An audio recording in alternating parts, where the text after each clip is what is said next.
Hello, I'm Dr. Rosie Kuhn. Do you ever wonder about prosperity, like what it is actually, and the people who have it? Like, how do they have it? What's that about? Join me.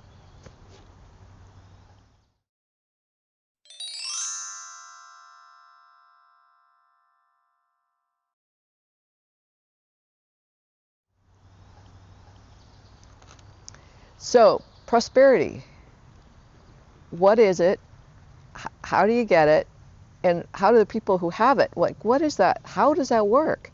How come there's some people who have it and some people that don't have it? There was a statistic that I've heard many times by spiritual teachers who say that if you took all the money in the world, the billions and trillions of dollars, and you spread it out and gave every single person the same amount of money, I mean, we think it would be a wonderful thing. And it could be a wonderful thing. However, what happens is over a very short period of time, all that money begins to go, the currency goes in the direction of the same people who had it in the first place. The people that didn't have it, they don't have it. There's a on the metaphysical level, there's a vibrational element to this currency thing. Where does it go? The magnetics of this currency. So the people that, in a sense, attract it, and those of us who do not attract it, don't attract it. And it's just fascinating. And as a spiritual practice, it's really interesting for me and a wonderful practice to say, okay, how do I become a magnet for this currency? And when we say prosperity as a currency, we're talking about prosperity of, for instance, the beauty that surrounds me. Beauty is a really important currency for me. It's really important. And so is creativity. And so is love and friendship and comfort and the ability to work and do the work that I do that's fulfilling. Those are elements of currency. And when we look at all of those elements, we can really kind of more assess, probably more clearly, how prosperous are we in our life. Now, if we bring in the element of money, that's an important piece for most of us.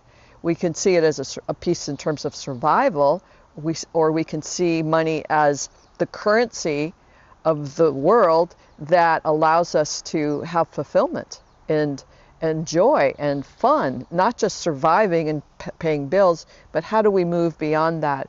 How do we express our self-worth? How do we express our sense of trueness of our being in the world? And that's what we all want to do.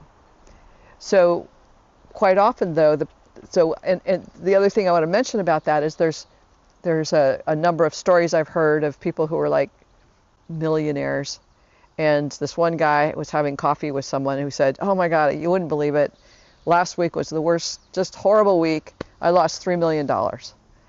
And his partner in having that coffee said, "Oh my God, that's a terrible thing." And he was really like, "Oh my God, this is despairing, horrible." He goes, "No, it's okay. I've done it before. It'll be back in 2 or 3 months. I'll be fine." But it's like, how does that happen? How is that possible?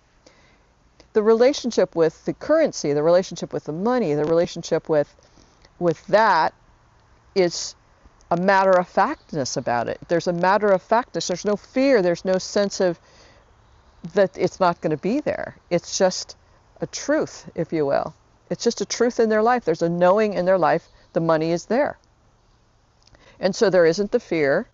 There isn't the guilt. There isn't the worry. There isn't the shame. There isn't the, I was a bad person, I should not have the money. All of that stuff is not part of their sense of being, and it's not even a thought element. It's this place of being in the knowing that the money is there. Many years ago, I was traveling on a sailboat, and I was in London, and quite often on that trip, I was afraid. And I was thinking also when I was in Toronto or visiting my daughter or wherever I was in this state of want, and like I was in this state of poverty and impoverishment, and I going down these streets and seeing all this amazing, beautiful stuff in the windows and going, oh, I can't have it, and oh, I can't do it, and feeling like a victim in my life.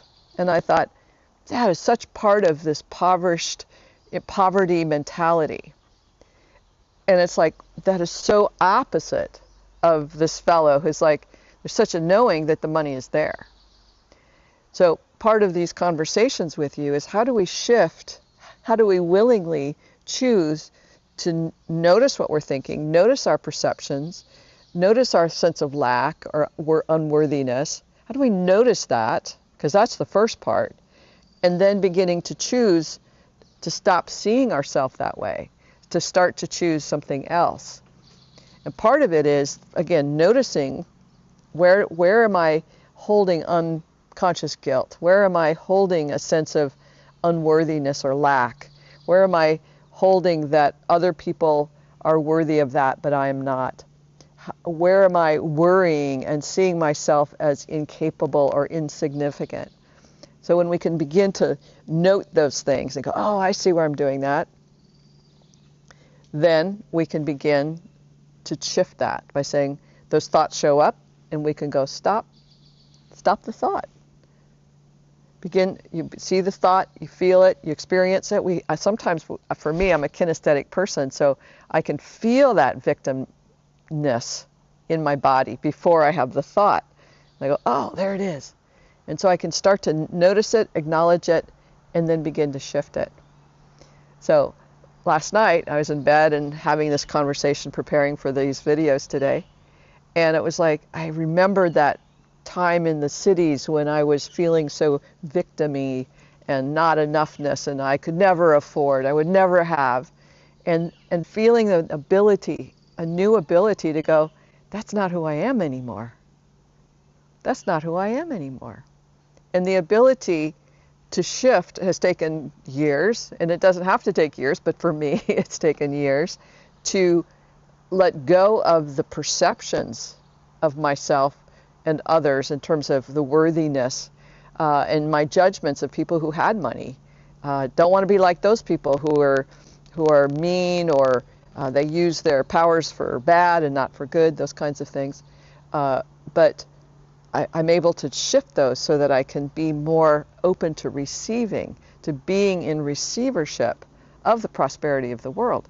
Hence, I live in this beautiful place as one element of my prosperity. I've got great friends. I have time to be creative, and my work in the world is becoming more fulfilling to me. Like those again are those elements of life that are part of the prosperity that I have. There are people in the world that may not have the ability to choose how much prosperity they can bring in terms of currency or money, but they can in terms of the degree to which they can feel the fulfillment of their human spirit. And that's such a big part of this spiritual practice of prosperity. So that's pretty much it for today. I would love it if you'd leave some comments for me. Leave me some ideas of how you may limit your prosperity and where you might limit your prosperity. Some people are very healthy. Health is another level of, or another way that we can see prosperity.